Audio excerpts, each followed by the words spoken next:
परम पुरुष गुरुदेव जी, जय गुरुदेव नाम। अलख यगम के पार में स्वामी तुम्हें प्रणाम। कोटि कोटि करु वंदना, अरब खरब प्रणाम। चरण कमल बिसरू नहीं, जय गुरुदेव नाम। परम पूज्य स्वामी जी महाराज के चरणों में कोटि कोटि प्रणाम। आप सभी प्रेमी भाई बंधुओं सबको सादर जय गुरुदेव। आज का ये सत्संग है कि दो तरह के नाम होते हैं। दो तरह के नाम होते हैं और दो तरह के शब्द भी होते हैं और दो तरह के अक्षर भी होते हैं। तो इस पर चर्चा करेंगे। दो तरह के नाम कौन कौन से हैं, दो तरह के शब्द कौन कौन से हैं, दो तरह के अक्षर कौन कौन से हैं, इस पर विचार करेंगे, चर्चा करेंगे। आप लोग सत्संग को बड़े ध्यान से सुनिए। आपको जल्दी कोई बताने वाला मिलेगा नहीं। वैसे तो महापुरुषों ने बताया ही है, लेकिन सच्चाई को लोग गुप्त रखते हैं। सच्चाई जल्दी सामने आती ही नहीं। देखो, दो तरह की आवाज़ है। जब कुल मालिक यानी पूर्ण परमात्मा जब आत्मा को नीचे यानी इन सूरतों को नीचे उतारने लगे तो उन्होंने दो तरह की आवाज़ निकाली। दो तरह की आवाज़। एक आवाज़ जो उतारी आवाज़, तो एक आवाज़ पर सूरत को बैठाया, आत्मा को बैठाया, और वो आवाज़ कुल मालिक उस आवाज़ पर इन सूरतों को नीचे उतार दिया। इन सूरतों को नीचे उतार दिया, आत्माओं को नीचे उतारा। यानी वो कुल मालिक जो है, जो पूर्ण परमात्मा है, वह जब आत्माओं को नीचे काल देश में भेजा तो अपनी आवाज़ पर यानी नीचे जो आवाज़ उतर रही है वह परमात्मा, वह कुल मालिक उसी आवाज़ पे आत्मा को यानी हम सभी आत्माओं को, हम सभी सूरतों को उसी आवाज़ पर बैठा कर नीचे उतारा।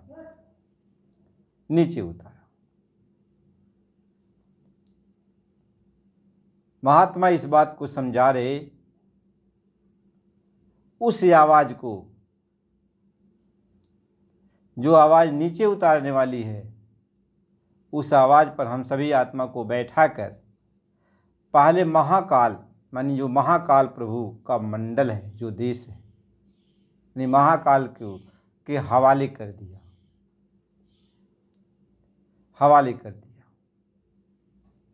यानी हम सारी आत्माओं को महाकाल प्रभु को सौंप दिया। हम सारी आत्माओं को महाकाल प्रभु को सौंप दिया। अब महाकाल प्रभु अपनी आवाज़ पर हम सभी आत्माओं को नीचे यानी पर ब्रह्म के देश में, यानी 10वें द्वार पर जहाँ पर ब्रह्म प्रभु हैं, उनको सौंप दिया। और वो पर ब्रह्म प्रभु अपनी आवाज़ पर हम सारी आत्माओं को, ब्रह्म पुरुष को, अक्षर ब्रह्म को सौंप दिया। और अक्षर ब्रह्म में हम सभी आत्माओं को ईश्वर यानी काल निरंजन को सौंप दिया। ये तो ऊपर से नीचे आने वाली आवाज़, नीचे उतरने वाली जो आवाज़ है, उस आवाज़ पर हम सारी आत्मा उतर कर नीचे चली आई। अब ईश्वर यानी काल भगवान निरंजन, इन्होंने अपनी आवाज़ पे हम सारी आत्माओं को माया के मंडल में उतार दिया। जिन जिन आत्माओं को इस मृत लोक में उतारना है उन सबको माया के मंडल में यानी आद्या महाशक्ति को सौंप दिया। अब आद्या महाशक्ति माया के द्वारा हम सारी आत्माओं को जहाँ जहाँ चाहती हैं अपनी आवाज़ पर भेजती है। यानी यह त्रिलोक में काल और माया की मिली जुली जो आवाज़ है, उसी आवाज़ पर हम सारी आत्मा यहाँ भटक रही।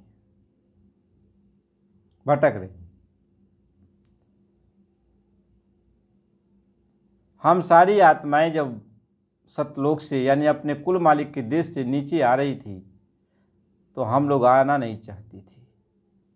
तो कुल मालिक ने, पूर्ण परमात्मा ने यही कहा कि देखो, मैं जिस आवाज़ पर तुमको नीचे उतार रहा हूँ, इस आवाज़ पर तो तुम नीचे चली जा रही हो, लेकिन मैं दूसरी आवाज़ अपना तुम्हारे साथ दे रहा हूँ, तुम सभी आत्माओं के साथ दे रहा हूँ।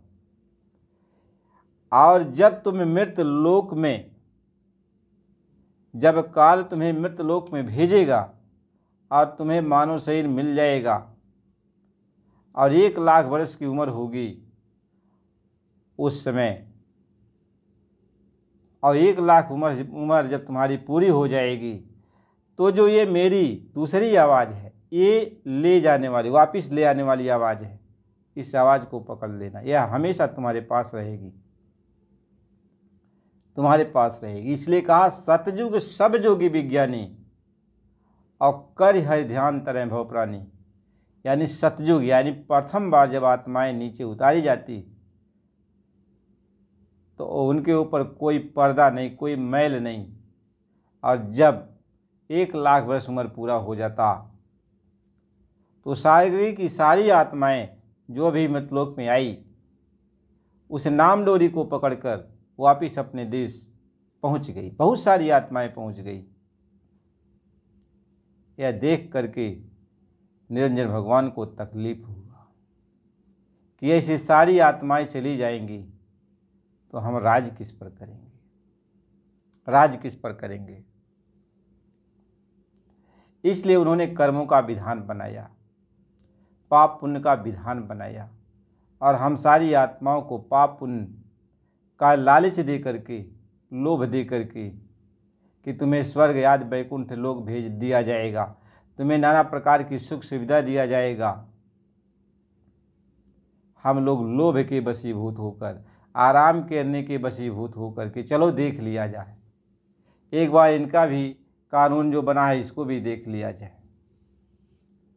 तो उनके कानून को पालन करने के लिए हम लोग उत्सुक हो गए और थोड़ा थोड़ा जो उनके कर्मों का कानून का विधान था थोड़ा थोड़ा करने लगे। जब थोड़ा कभी अच्छा किया, कभी खराब किया, कभी अच्छा किया, कभी खराब किया, तो हम लोगों की आंखों के सामने यानी आत्मा की आंख के सामने और आत्मा के कान के सामने पर्दा आने लगा।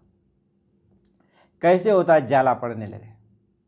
कान में अभी जाला पड़ जाए ना तो सुनाई पड़ना कम हो जाएगा, आँख में जाला पड़ जाए तो दिखाई पड़ना कम हो जाएगा। ऐसे ही धीरे धीरे आत्मा की आँख के सामने ऐसे जो है कर्मों का जाला आने लगा। आत्मा के कान के सामने कर्मों का जाला आने लगा। तो पहले तो ऊपर की आवाज़ सुनाई पड़ती थी, आत्मा के कान खुले हुए थे, ऊपर सब कुछ आत्मा देखती थी, आत्मा की आँख खुली हुई थी। लेकिन धीरे धीरे जब हम लोग कर्मों में रत होने लगे, कर्म करने लगे, पाप पुण्य पाप पुण्य पाप पुण्य, तो कर्मों का आवरण हमारी आँख और कान के सामने आने लगा। तो ऐसे धीरे धीरे बड़ा मोटा पर्दा बन गया। जब मोटा पर्दा बन गया तो आवाज़ सुनाई पड़ना बंद हो गया, और आँख के सामने मोटा पर्दा आ गया तो दिखाई पड़ना बंद हो गया।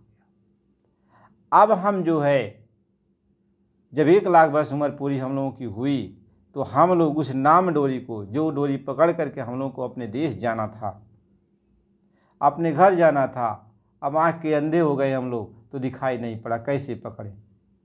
अब कान के बहरे हो गए, उसमें जो आवाज़ आ रही थी वह आवाज़ सुनाई नहीं पड़ रहा, तो कौन सा दिशा तय करें। इसलिए कहा कि शब्द बिना श्रुतियाँ धरी, अब कहो कहाँ को जाए, और द्वार न पावे शब्द का, और फिर भटका खाए। आगे महापुरुष लिखते हैं कि निरति बिना श्रुतियाँ धरी, कहो कहाँ को जाए, द्वार न पावे शब्द का, फिर भटका खाए। कभी शब्द के बिना, कभी निरत के बिना, ये महापुरुष अपनी वाणी में लिख देते हैं। यानी आँख के बिना, आँख से दिखाई नहीं पड़ रहा है, कैसे आत्मा जो है उसको पकड़े, कान से सुनाई नहीं पड़ रहा है, आवाज़ नहीं आ रही, कैसे जो है अब दिशा को तय करे, कैसे पकड़े उस नाम डोरी को, जिस डोरी को पकड़ के आत्मा को चलना था। अब दिखाई भी पड़ना बंद हो गया और सुनाई भी पड़ना बंद हो गया। तब काल के जो बनाए गए सिपाही थे, उन्होंने आत्मा को पकड़ लिया। अब ये जान गए कि आत्मा नाम डोरी को नहीं पा रही है, क्योंकि नाम डोरी जो था, जो ले जाने वाली डोरी था, ये इनको भी पता नहीं था, यानी काल भगवान को भी पता नहीं था कि ये नाम डोरी क्या है, क्योंकि अदृश्य रूप में उस परमात्मा ने, वो पूर्ण परमात्मा वह डोरी को दिए थी। वह डोरी सिर्फ आत्मा ही देख सकती थी, ये काल भगवान नहीं देख सकते थे। इसीलिए उस डोरी का परिचय नहीं दिया, पूर्ण परमात्मा ने उस डोरी का परिचय नहीं दिया। सामने तो रही वह डोरी, लेकिन आत्मा के सिवाय कोई उस डोरी को न देख पाया, न उसकी वाणी को सुन पाया। उसमें से जो आवाज़ निकल रही थी, न उस आवाज़ को कोई सुन पाया।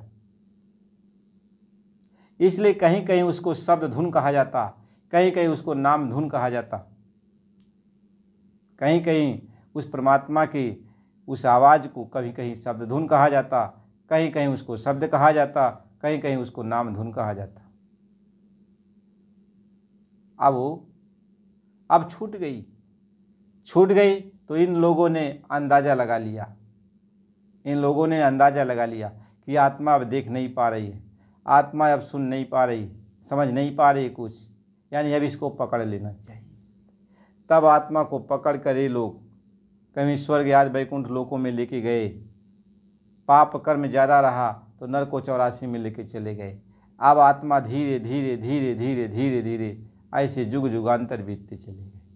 अब आत्मा, आँख कान तो खुला नहीं, अब आत्मा धीरे धीरे अपने देश को भूल गई, अपने प्रभु को भूल गई, अपने ज्ञान को भूल गई, अपने ध्यान को भूल गई, यानी सब कुछ धीरे धीरे भूल गई। पूर्ण परमात्मा जब आते हैं तो उसी को, यानी जो आत्मा को ले जाने वाला शब्द है, जो आत्मा को ले जाने वाला शब्द है, उसी शब्द को पकड़ाते हैं। पहले आत्मा की आँख खोलते हैं, आत्मा के कान खोलते हैं। यानी आत्मा की आँख जब खुल जाती है तो आत्मा अपनी आँखों से देखने लगती है, आत्मा के कान खुल जाते हैं तो आत्मा अपने कानों से सुनने लगती है। ये कोई कपोल कल्पित कहानी थोड़ी है। पूर्ण परमात्मा जब मिलता है तो ये काम पहले करता है, आत्मा के ऊपर से सारी मैल को साफ करके, आँख कान को साफ करके आत्मा की दिव्य दृष्टि, आत्मा की आँख खोलता है, फिर आत्मा के कान खोलता है। जब आँख खुल गई और कान खुल गया तो सामने वो डोरी, नाम डोरी, शब्द डोरी, जिसको पकड़ कर आत्मा को चलना था, अब वो पूर्ण संत सदगुरु उसको पकड़ा देते हैं, कहीं इस पर पकड़ के चलो, इसको पकड़ के चलो। लेकिन आत्मा पकड़ के तो चलती है, लेकिन वह डोरी सारे मंडलों से होते हुए जा रही है, लेकिन उस डोरी को कोई लख नहीं पाता।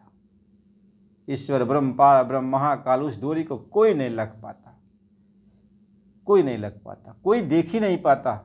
यही है पूर्ण परमात्मा की अजीब लीला आत्माओं के लिए, आत्माओं के लिए। यह भेद गुप्त का गुप्त ही रह गया, इस भेद को कोई जान नहीं पाया। इसी भेद को जो है निरंजन भगवान कबीर साहब से पूछ रहे थे, लेकिन कबीर साहब ने इस भेद को नहीं खोला, इस भेद को नहीं खोला। महात्मा तो इस बात को समझाते हैं। और हम लोग विचार नहीं करते। कभी कभी साहिब जी महाराज आए जब, तो कभी किसी भी प्रकार का छिपाव नहीं किया आत्माओं के सामने, खोल कर बताया।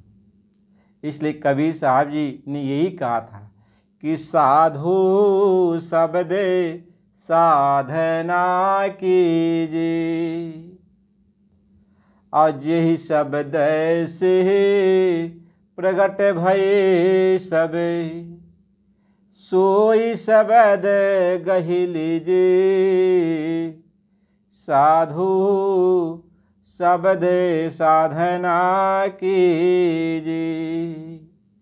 कहते शब्द की साधना करो, यानी उसको पकड़ो।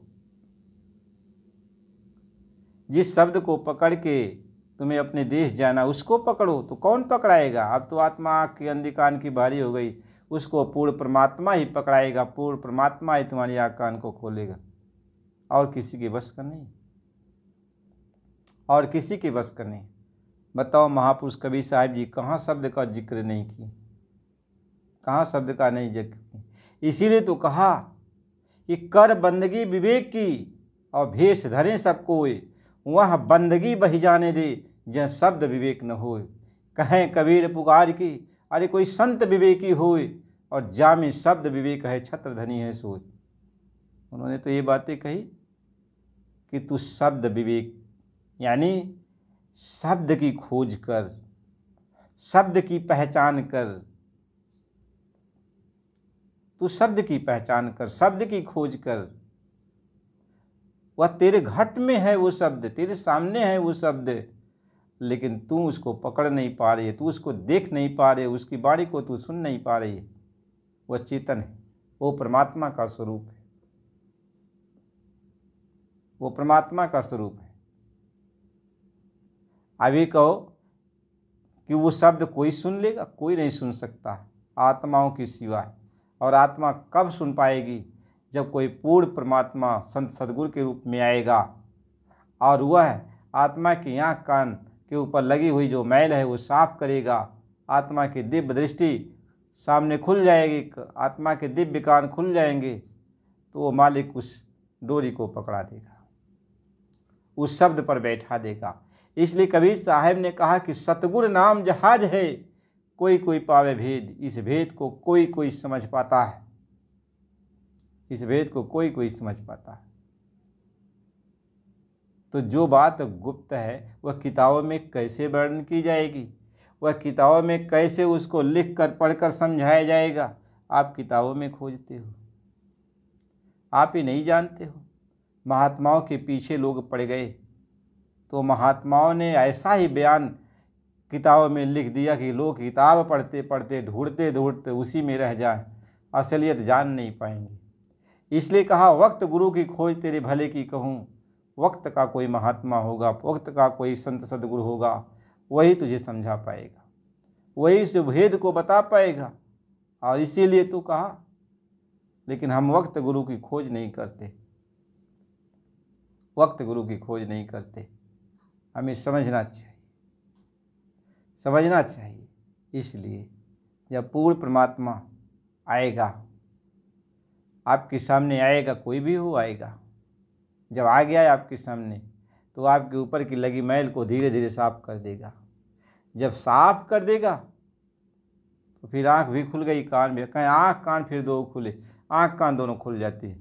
जब खुल गया तो लखा देता है, कहीं देख बच्चा, यही नाम डोरी है, यही शब्द डोरी है, इसी को पकड़ के तुम्हें चढ़ना है, यही तुमसे छूट गया था, उसी पर चढ़ा देते हैं, पकड़ा देते हैं, कहते हैं चढ़ो।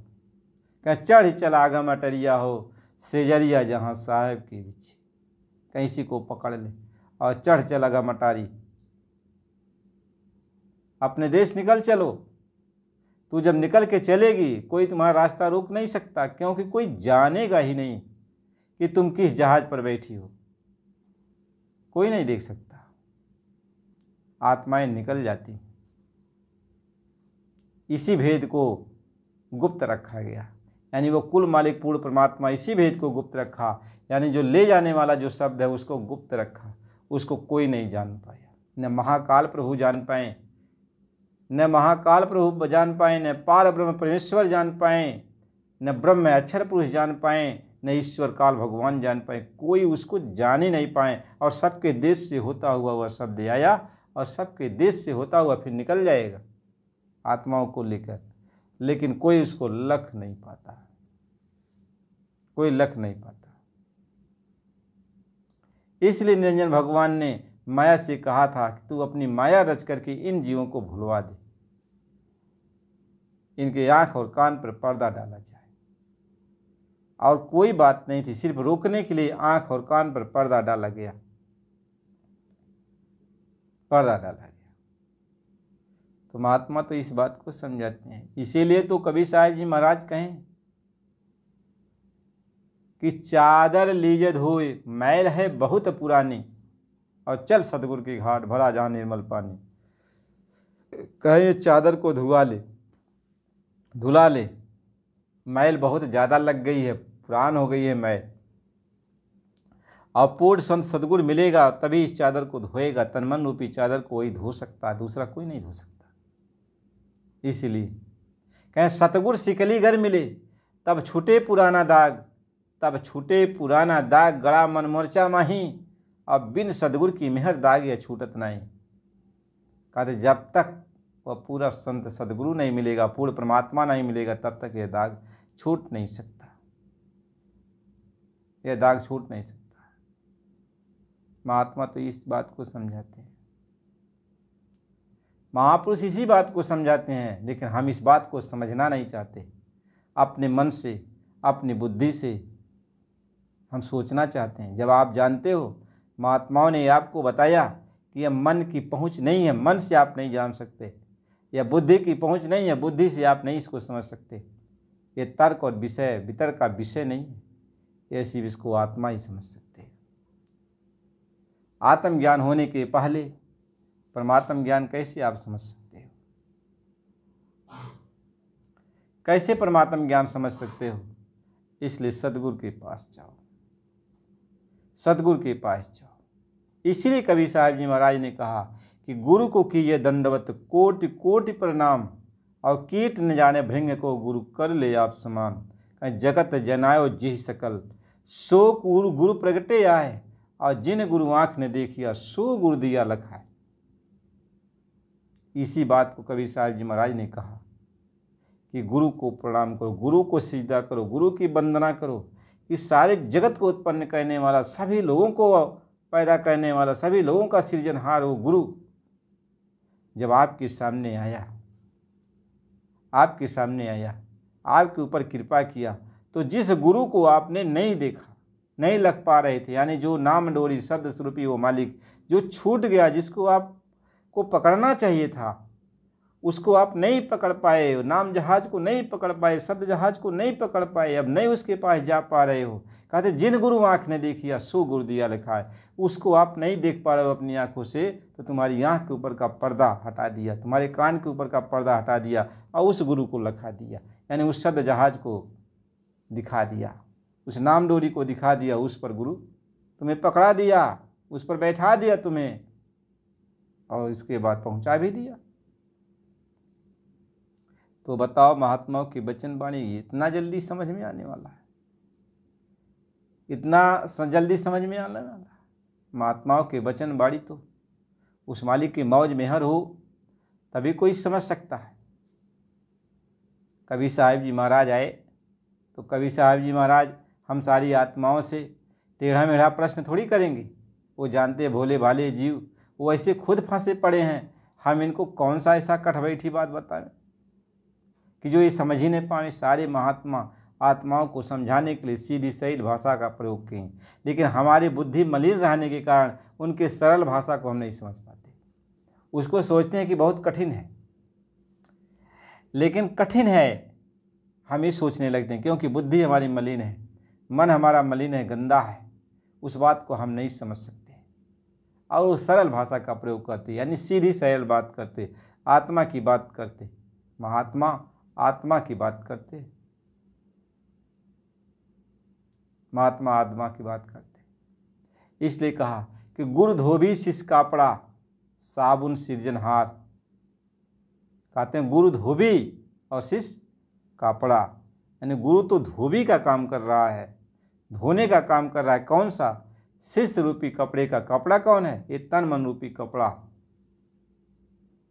तन मन रूपी कपड़ा को धोने का, इसके ऊपर लगी मैल को साफ करने का। ये तन मन रूपी कपड़ा को साफ कर देंगे। मन निर्मल हो गया, तन निर्मल हो गया। आँख के सामने जो अंधेरा था उजाला हो गया, कान के सामने जो सुनाई नहीं पड़ता था सुनाई पड़ने लगा। कहें गुरु धोबी और शिष्य कपड़ा। अभी तन मन रूपी कपड़ा साफ कर दिया। और साबुन सृजनहार, और साबुन क्या है? वो सृजनहार, वो मालिक, वो कुल मालिक, वो साबुन है। कौन सा साबुन? नाम का साबुन, दया का साबुन। दया का साबुन तुम्हारे ऊपर दया उड़ेल रहा है, कृपा उड़ेल रहा है, तुम्हारे ऊपर कृपा कर दे रहा है।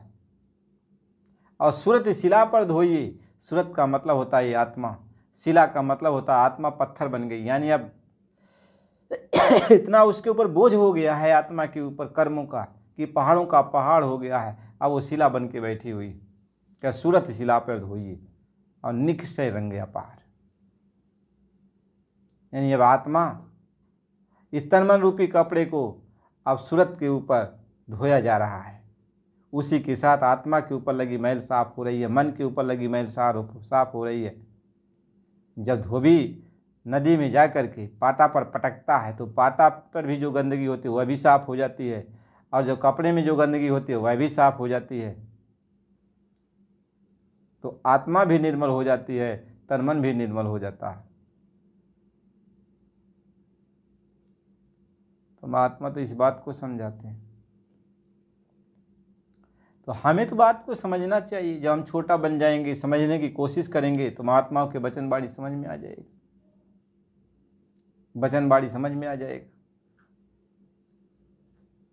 अब बहुत सारे लोग अपने मर्जी से, अपने हिसाब से बात करते रहते हैं, लेकिन ये अनुभव की चीज़ है। आप जब अनुभव करोगे उस चीज़ को, अपने अंदर हासिल कर लोगे उस चीज़ को, तब तो कहोगे कि जो बात कबीर साहब जी महाराज ने कहा अक्षर से सत्य कहा, सत्य कहा है। इसमें कोई अभी नहीं है। अब उन्होंने कहा कि जीते जी मरने की विधि को सीखो, तो इसका मतलब ये नहीं घर बार छोड़ दिया, मन से उदास हो गया तो हम मर गए, मैंने एक तरह से उदासी हो गई तो हम मर गए। ऐसी बात उन्होंने सचमुच कहा जीते जी मरने की बात। यानी जीते जी मरने को, जैसे इंसान मरता है, मरने के समय उसके शरीर से उसकी आत्मा सिमट जाती है, शरीर पूरा जो है खाली हो जाता, ऐसे उन्होंने कहा मेरी विधि के अनुसार तुम जो है अपने शरीर को खाली कर दोगे, खाली कर दोगे, और फिर जहाँ तुम्हें चलना है, जो कुछ भी देखना देख लोगे, फिर मेरी विधि के अनुसार इस शरीर में फिर वापस चले जाओगे। तो अंदर का भी हाल जान जाओगे और बाहर का भी हाल तो देख ही रहे हो। तो दोनों का हाल, यानी इस पार भी और उस पार भी, दोनों जब अपनी आंखों से देख लोगे तो शंका तो नहीं रह जाएगी ना कि महात्मा कोई गलत बात कह रहे हैं। अंदर का भी जलवा दिखा देंगे और बाहर का भी तो देख ही रहे हो। तो दोनों तरह की जब आप देख लोगे तब फिर महात्मा को क्या कहोगे? तब तो कहोगे मेरा मालिक, मेरा प्रभु, मेरा सदगुरु कुल मालिक है, सृजनहार है, तब तो कहोगे ना। इसलिए प्रेमी भाई बहनों, बात समझने की कोशिश करो। सत्संग तो आपको दिया जाएगा, लेकिन यदि प्रेम प्यार लगा कर आप सत्संग सुनो, ये सोचो कि हमें कुछ हासिल करना है, हमें कुछ हासिल करना है, अपनी आत्मा का कल्याण करना है, तो सत्संग वचन जरूर सुनो। जब सुने रहोगे तो आप खोज कर लोगे। जिन जिन गुरुओं के पास आप गए हो, आप उन्हीं गुरुओं से खोज करोगे, पूछोगे, उनसे रास्ता लोगे, उनसे मेहर प्राप्त करोगे, दया कि मालिक हमारे ऊपर दया कर दो, हम इस चीज़ को जानना चाहते, मेरी आत्मा विकल हो रही है, तड़प रही है। बस बार बार अपने गुरु के पास जाओ, बार बार अपने गुरु से प्रार्थना करो, विनती करो। लेकिन सच्चाई है प्रेमियों, एक बात जरूर समझ लेना कि जो कबीर साहिब जी महाराज ने कहा वो हकीकत 100 का 100% सत्य है। एक भी बात असत्य नहीं है कबीर साहिब जी महाराज की। जितने भी शब्द उन्होंने लिखे हैं सब सत्य है, सत्य है। इसलिए कोई भी पूर्ण सतगुरु मिल जाए और इस चीज़ को लखा देगा, समझ लो यही मेरा पूरा सतगुरु है, यही मेरा पूरा सतगुरु है। पंथ जानते हो किसको कहते हैं? पंथ जानते हो? पंथ उसको कहते हैं कि जिस मार्ग से आत्मा आई है उसी मार्ग से अपने घर वापस चली जाए, उसी को पंथ कहते हैं, उसी को पंथ कहते हैं। पंथ का मतलब होता मार्ग। जिस मार्ग से आत्मा आई है और जिस मार्ग से आत्मा वापस अपने घर चली जाए वही पंथ है, वही मार्ग है। तो अपने घर चलने वाला जो मार्ग हो वही तो पंथ है। पंथ का कोई नाम थोड़ी है नहीं को, बस आत्मा को ले जाने वाला जो रास्ता है उसी को आत्मिक मार्ग कहते हैं, आत्मा का मार्ग कहते हैं, आंतरिक मार्ग कहते हैं, सूरत शब्द नाम जोग मार्ग कहते हैं। यानी आत्मा अपने घर जा रही है, शब्द को पकड़ के, परमात्मा को पकड़ के सद्गुरु के साथ अपने घर जा रही है। अब सद्गुरु का मतलब होता है वो शब्द, सद्गुरु का मतलब होता है वो शब्द, यानी वो डोरी, वो आवाज़, वो परमात्मा जो आपको साथ लेके जा रहा है, आपको साथ लेके जा रहा है। तो सच्चाई है, सत्य। सत्य को जानो, सत्य को परखो, सत्य को समझो। और ये जो आप विवाद में सोचते हो कि हम तर्क से उस चीज़ को जान जाएंगे, जब आपको ये मालूम है कि उस चीज़ को, यानी जिस मार्ग से आपको चलना है, ये ब्रह्मा जी नहीं जान सकते, विष्णु जी नहीं जान सकते, शिव जी नहीं जान सकते, और ईश्वर भी नहीं जान सकते, ब्रह्म भी नहीं, पारब्रह्म भी नहीं, महाकाल प्रभु भी नहीं जान सकते। तो ऐसी ऐसी महान विभूतियाँ जो कितनी बड़ी इनकी हस्तियाँ, शक्तियाँ हैं, ताकत हैं, ये उस मार्ग को नहीं जान सकती जो सत्य पुरुष जिस मार्ग से आत्मा को लेके जाने वाले ले जाते हैं, ले जाएंगे। तो फिर विवाद करने की क्या ज़रूरत है? विवाद करने की क्या ज़रूरत है? आप बस चलने की तैयारी करो, परमात्मा से विनती करो, प्रार्थना करो। यदि वो परमात्मा इस धरती पर आया होगा तो आपकी पुकार जरूर सुनेगा और देर सवेर आपको जरूर अपना लेगा। बस आपकी सच्ची पुकार होनी चाहिए कि हम उस मालिक के पास चलना चाहते जो सबका मालिक है, सारे ईश्वर, ब्रह्म, पार ब्रह्म, महाकाल, सबका मालिक, सारी आत्माओं का मालिक, सारे खंड ब्रह्मांडों का मालिक। हम उसकी शरण में चलना चाहते, उसके पास चलना चाहते। ये ध्येय, एक निशाना उधर लगाओ और वह निशाना लगाकर तुम परमात्मा की भक्ति करो, परमात्मा की आराधना करो।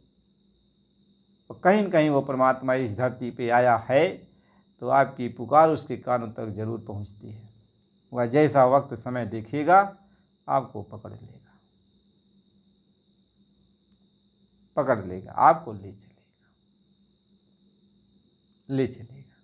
आप सोचो, विचार करो, कबीर साहब जी महाराज इस धरती पे आए तो कैसे आए, कहाँ से आए, ये बताओ हमको। आप हमको ये बताओ, इस बात का आप हमको जवाब दोगे। कहाँ से आए? आसमान से आ गए कि धरती से आ गए, पाताल लोक से आ गए, किस लोक लोकांतर से आ गए? यदि आपको ये मालूम है कि यदि कबीर साहब जी महाराज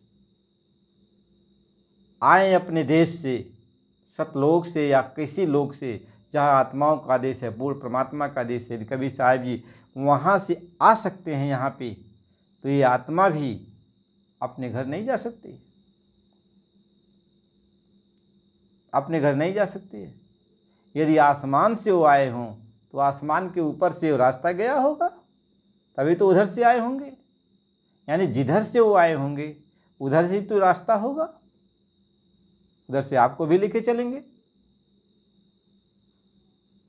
इसलिए कहा कि सतगुरु महल बनाइया, प्रेम गिलावा दीन, और साहिब दर्शन कारने शब्द झरू खाकीन।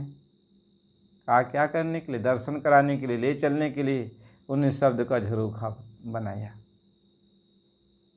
शब्द का झरोखा बनाया। क्या उसी झरोखे के रास्ते आत्मा को लेके चलेंगे। बस आप अपना निशाना लगाओ उस मालिक के प्रति। आपको नहीं पता है ना झरोखा किधर है, इधर है कि उधर है कि ऊपर है, नीचे है, दाएं है, बाएं है, घर में है कि बाहर है, अंदर है कि बाहर, कहाँ पर है वो झरोखा आप नहीं जानते हो ना। लेकिन वो मालिक जान रहा है ना झरोखा कहाँ पे। तो उस मालिक से विनती करो, प्रार्थना करो, वो मालिक उस झरोखे में आपको ले जाएगा।